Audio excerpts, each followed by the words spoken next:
the beat.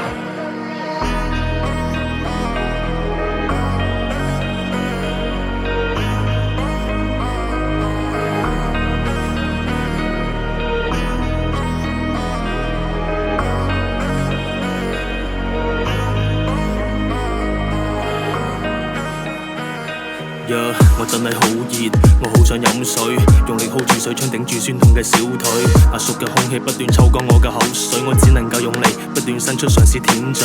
我站在高空中，面對住樓屋，我身為消防員，我知我不能閃縮，眼前嘅畫面正亂咁向左右手喐，唔知係高氧反應定係高溫空氣扭曲，雙腿在抽筋，用意志力頂高溫。我見到左手邊有人開咗盞閃光燈，我將個水槍對住嗰戶嘅窗口，但火焰又喺右手另一塊棚網蔓延真身。我見到紅火焰又向高層增高一點，我舉個雙手，哪怕水柱只係增高一面。我堅持呢個姿勢唔知幾耐，我避換下這次水壓同氧氣都得返一絲。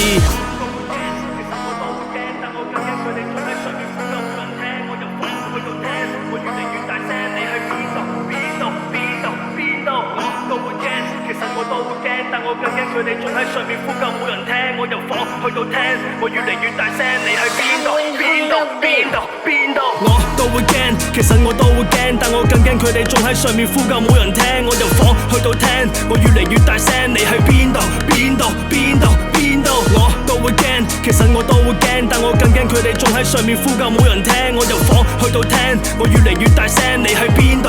邊度？邊度？邊度？第一啖水我飲到咳晒，我甩晒幾日嗰刻見到自己黑晒，我不斷怪責自己，覺得自己失敗，再笠上幾日儘管第三已經濕晒，我對麻痹嘅雙腿叫我等到一等揾位坐，恐懼已出賣我內心，但表面穩妥，我深呼吸諗起入職當一初心，我相信頭先閃過燈嘅招呼依然等緊我，高呼由邊位邊滅火兩邊睇，地面高溫令到我嘅鞋底開始黐底，倒冧嘅天花撥開濃煙先睇到走廊地下躺着好多燒黑咗嘅屍體，我逐一打開房間努力揾緊邊度仲有，我面前冧低咗嘅其中一個係我隊友，直至我聽到附近傳來一線男聲，係佢黃金戰衣下護住咗行緊嘅男嬰。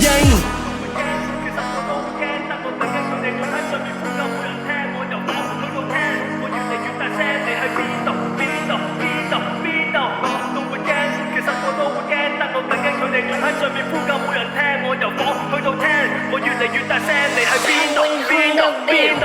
邊度？我都會驚，其實我都會驚，但我更驚佢哋仲喺上面呼救冇人聽，我由房去到廳，我越嚟越大聲，你喺邊度？邊度？邊度？邊度？我都會驚，其實我都會驚，但我更驚佢哋仲喺上面呼救冇人聽，我由房去到廳，我越嚟越大聲，你喺邊度？邊度？邊度？